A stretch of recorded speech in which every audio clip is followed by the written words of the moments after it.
بسم اللہ الرحمن الرحیم۔ السلام علیکم ناظرین، میں ہوں آپ کا میزبان راجہ کاشف اور پروگرام اختلاف۔ ناظرین، پاکستان اور بھارت کے درمیان بڑھتی ہوئی کشیدگی، سفارتی کوششیں، جنگ بندی معاہدے کا مستقبل اور خطے میں طاقت کے توازن پر جو ہے عالمی رد عمل کیا سامنے آ رہا ہے۔ اس کے علاوہ پاکستان آئندہ چند دنوں میں مختلف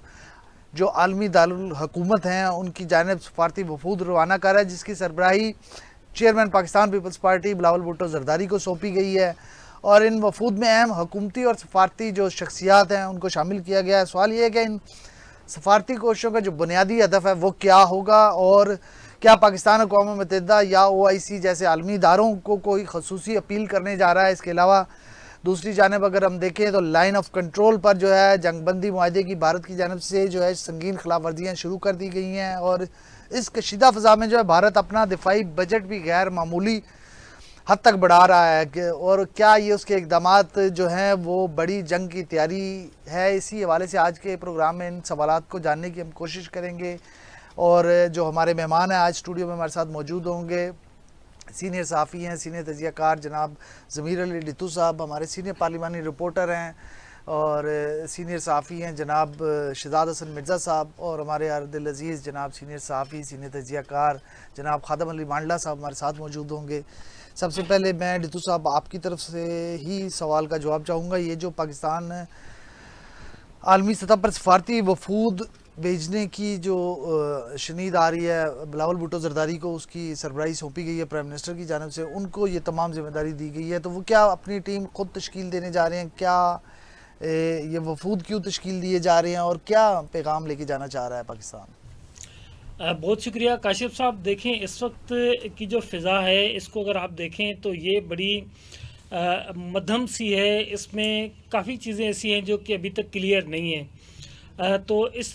ماحول میں جو پاکستان کی جانب سے یہ انیشیٹو لیا گیا ہے یہ تو بڑا خوش آئند ہے، لیکن دیکھنا یہ ہے کہ اب اس کے جو اغراض و مقاصد ہیں اس میں یہ کتنی حد تک کامیاب ہوتے ہیں، کون کون سے ممالک ہیں جن کو خاص طور پہ اس کا وہ کیا جاتا ہے، ہدف کیا جاتا ہے، ٹارگٹ کیا جاتا ہے، اور وہاں پر اپنا جو بیانیہ ہے وہ کتنی کامیابی کے ساتھ پیش کیا جاتا ہے۔ بلاول بھٹو کے ساتھ ایک پرابلم تو یہ ہے کہ بلاول بھٹو اب کیونکہ نوجوان ہیں تو اس کی سوچنے سمجھنے کی صلاحیت یقینی طور پہ وہ جذباتی اور اس طرح کی ہے، لیکن ساتھ ساتھ میں ان کے ساتھ ایک جو بینیفٹ ہے پاکستان کو، وہ کیونکہ سابق وزیر اعظم محترمہ بینظیر بھٹو کے فرزند ہیں، اس کے علاوہ خود اس بھٹو کے نواسی ہیں۔ ذوالفقار علی بھٹو کے نواسے ہیں، اس کے ساتھ ساتھ خود بھی پہلے وزیر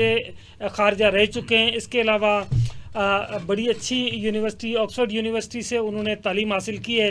تو ان کا انٹرنیشنل جو ایکسپوجر ہے وہ بہت بڑا ہے، لیکن ساتھ میں ان کو جو ٹیم دی جائے گی، اب دیکھنا یہ کہ اس ٹیم میں کون کون لوگ شامل ہوں گے۔ وزارت خارجہ کی جانب سے جو چیزیں بتائی گئی ہیں اس میں تو یہ کہا گیا ہے کہ سینئر جو ڈپلومیٹس ہیں ان کو اس میں رکھا جائے گا، سابق وزراء خارجہ جو ہیں ان کو اس ٹیم کا حصہ بنایا جائے گا، اور خاص قسم کی ایک ترتیب ہوگی، اور اس پورے پروٹوکول کو ایک خصوصی حیثیت حاصل ہوگی کہ وزیر اعظم کے خصوصی نمائندے کے طور پہ یہ جائیں گے اور دنیا کے مختلف ممالک میں یہ اپنا کیس بیان کریں گے، خاص طور پہ ہندوستان اور پاکستان کے مابین۔ اب اس میں جن جن چیزوں کو انہوں نے ابھی تک ظاہر تو نہیں کیا، لیکن ہمارے نظر میں جو چیزیں سامنے آ رہی ہیں اس میں پہلے نمبر پر ہے سنتاس معاہدہ، جو کہ ایک عالمی گارنٹی کے ساتھ موجود ہے اور اس کی خلاف ورزی کر رہا ہے بھارت۔ اس کے ساتھ ساتھ دیگر بہت سارے ایسے مقامات ہیں جیسے پاکستان میں جہاں جہاں دہشت گردی ہو رہی ہے تو وہاں پر جب ہم نشان دیکھتے ہیں تو اس میں بھارت کا ہاتھ شامل ہوتا ہے، لیکن بھارت نے بغیر ثبوت کے واقعے کے فوراً بعد پاکستان کا نام استعمال کرنا شروع کیا، پاکستان پہ الزامات لگانا شروع کر دیے۔ اب اس میں پاکستان نے پہلے بھی جو کوششیں کی تھی اس میں اللہ نے پاکستان کو بڑی کامیابی دی، اور اس وقت پہلی بار یہ ہوا ہے کہ بھارت بالکل تنہا رہ گیا تھا اور پاکستان کو دنیا کی تمام جو ممالک تھے ان کی حمایت حاصل رہی ہے، بشمول ان کے جو کہ ہم سمجھتے ہیں کہ وہ کفار کے ساتھی ہیں، وہ بھارت کے لیے ان کے دل میں نرم رویہ ہے۔ پاکستان کیونکہ ایک مسلم ملک ہے تو پاکستان کے لیے ان کو خواہ مخواہ کا ایک بغض ضرور ہوتا ہے، یہ ان کے باتوں سے بھی نظر آتا ہے، ان کے اقدامات سے بھی نظر آتا ہے، کیونکہ پاکستان سے اگر چھوٹی سی بھی کوئی ٹیکنیکل غلطی ہو جائے تو پاکستان کے لیے ایک وبال کھڑا کیا جاتا ہے، اور وہ پورے کے پورے جو ہے نا وہ ایک طرح کے غلطام کر کے وہ خاموش ہو جاتے ہیں اور ان کو وہ ہضم کر جاتے ہیں۔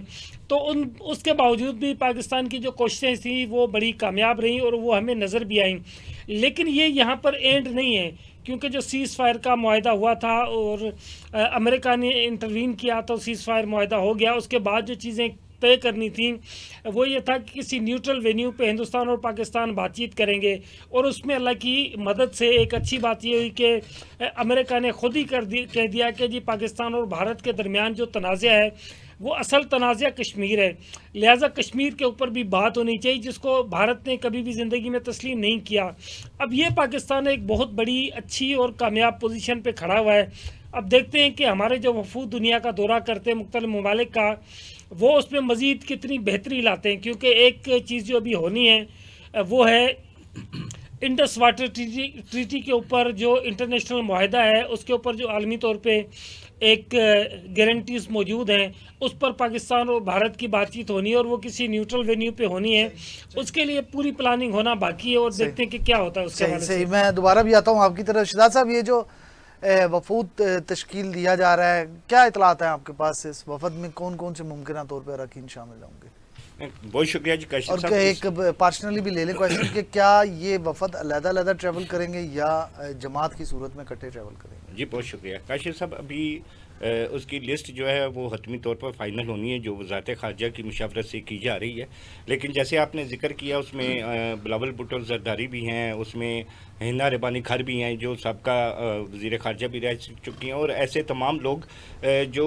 بیوروکریٹس جو سفارتی جلیل عباس جیلانی صاحب کا بھی نام سنا. جی اس طرح کے سارے ہیں. تو ابھی انہوں نے جانا ہے. لیکن جہاں تک آپ نے سوال کیا کہ یہ وفود کی شکل میں علیحدہ علیحدہ جائیں گے یا جماعت کے ساتھ جائیں گے، تو یہ جو ہے مختلف ممالک میں علیحدہ علیحدہ طور پر جائیں گے. کیونکہ اگر ایک ہی وفد ایک ہی جگہ پر جائے گا تو وہ اس طرح اس کو اتنا شارٹ ٹائم میں ہم اس کو کور نہیں کر سکیں. لیکن سفارتکاری کے لحاظ سے حوالے سے اگر ہم بات کریں تو ہماری وزارت خارجہ جو پچھلے کافی عرصے سے تقریباً 7 یا 8 ماہ سے جو ہے یہ کافی سرگرم رہی ہے. اچھا، اس وقت چونکہ بھارت کا اتنا صورتحال واضح نہیں تھی کہ پہلگام واقعہ وہ کرے گا اور پاکستان کے اوپر اس طرح کے معاملات کرے گا. اس وقت جو ہماری سفارتکاری تھی وہ پاکستان کی معیشت کو بہتری لانے کے حوالے سے تھی، اور اسی سلسلے میں جی معیشت پہ بھی ابھی جو پوائنٹس آئے ہیں ہمارے سامنے، اس میں سب سے پہلے چونکہ ایک دم جو سینیریو وہ چینج ہو چکا ہے، تو اب ہماری سفارتکاری نے کچھ چیزیں جو وہ شیڈول کی ہیں، اس میں سب سے پہلے جو ہے وہ بھارت کے ساتھ جو ہماری کشیدگی چل رہی ہے اس کے اوپر ان کو آگاہ کرنا ہے. دوسرا جو پہلگام واقعہ بھارت نے خود ساختہ کیا تھا، اس کے اوپر چونکہ ہمارے پرائم منسٹر نے کہا تھا کہ آپ اس واقعے کی تحقیقات کروائیں، اگر ہم ملوث پائے گئے تو ہم جو بھی معاملہ ہوگا ہم اس کو فیس کریں گے. ایک تو انہوں نے یہ دنیا کو پیغام پہنچانا ہے کہ جب پی ایم نے یہ کہہ دیا تھا کہ اگر اس میں پاکستان ملوث ہے تو آپ وہ پروف وہ چیزیں سامنے لائیں. ایک تو ہم نے سفارتکاری کے ذریعے یہ چیزیں ان کو بتانی ہے، اور ہم نے یہ اس سے پہلے بھی اقوام متحدہ میں بتا دیا تھا، اور پرائم منسٹر نے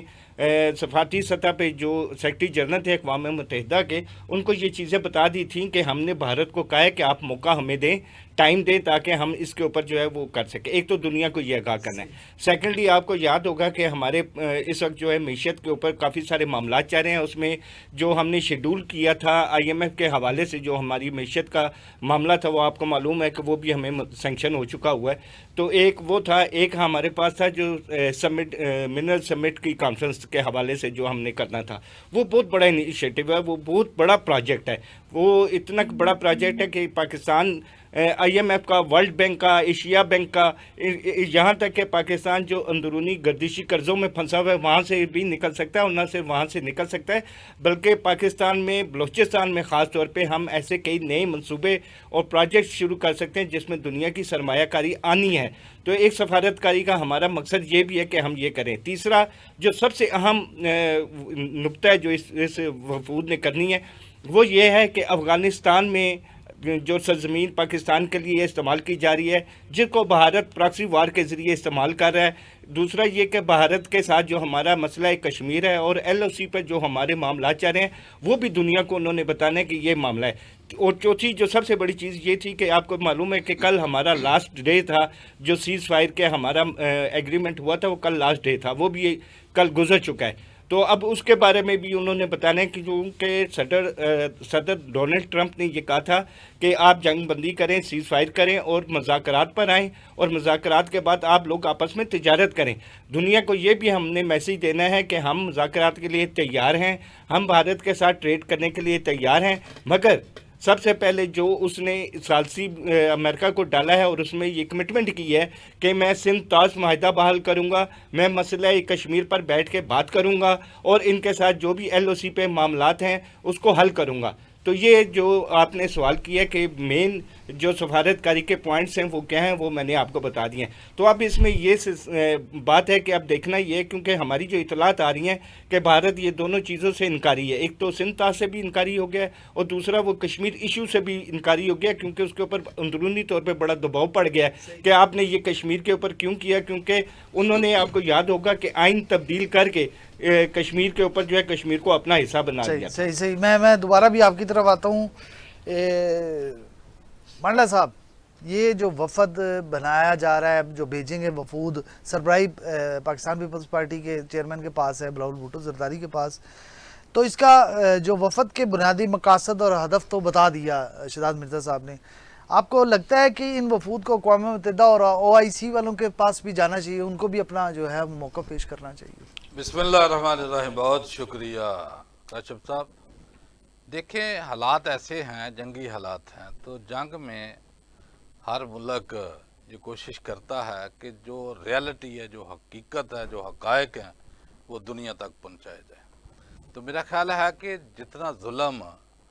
جبر بھارت کر رہا ہے، ہمارے پاس تو ریئل اس کے فیکٹ ہیں، وہ تو فالس فلیگ آپریشن کر کے پوری دنیا کی توجہ اپنی طرف دلاتا ہے۔ تو میرا خیال ہے ہماری تو پوری تاریخ بھری پڑی ہے۔ آپ 1971 سے لے لیں کہ جس کو وہ اعتراف کر چکا ہے، تسلیم کر چکا ہے کہ ہاں ہم نے مکتی بانی بنائی پاکستان کے، ہم نے 2 ٹکڑے کیے، اس سے بڑا اعتراف کیا ہو سکتا ہے؟ پھر اس کے بعد جتنی دہشت گردی یہاں ہوتی ہے، تو میرا ہے کہ 80-90 ہزار جو جانیں دہشت گردی میں پاکستانیوں کی گئیں، تو وہ اس کے پیچھے کس کا ہاتھ ہے؟ میرا خیال ہے کہ بھارت کا ہاتھ ہے، را کا ہاتھ ہے۔ پھر جب نیٹو آرمی افغانستان میں تھی تو اس وقت 62-63 ملیٹنٹ جو کیمپ تھے، جو ٹرین کرتے تھے under the supervision of raw, وہ میرا خیال ہے جو دہشت گردی کے لیے آتے تھے انفلٹریشن کر کے، اس وقت بھی ہم نے اقوام متحدہ میں باقاعدہ ڈوزیر دیے کہ یہ کیمپ ہے، یہ ان کے سفیر ہیں، یہ ان کے فلاں جرنیل ہیں، یہ ہیں، وہاں پوری منی ٹریل کے ساتھ ہم نے جو ہے نا اقوام متحدہ میں یہ سارے جو ہے نا حقائق سامنے رکھے کہ یہ دہشت گردی کراتا ہے۔ کل ہی میرا خیال ہے کہ ہمارے D G I S P R نے ایک انٹرنیشنل جو ہے ٹی وی کو میرا انٹرویو دیتے ہوئے انہوں نے کہا کہ جنوری 2024 سے لے کر آج تک میرا خیال ہے کہ 3700 واقعات جو دہشت گردی کے وہ پاکستان میں ہوئے ہیں، جس کے تمام جو ہے ثبوت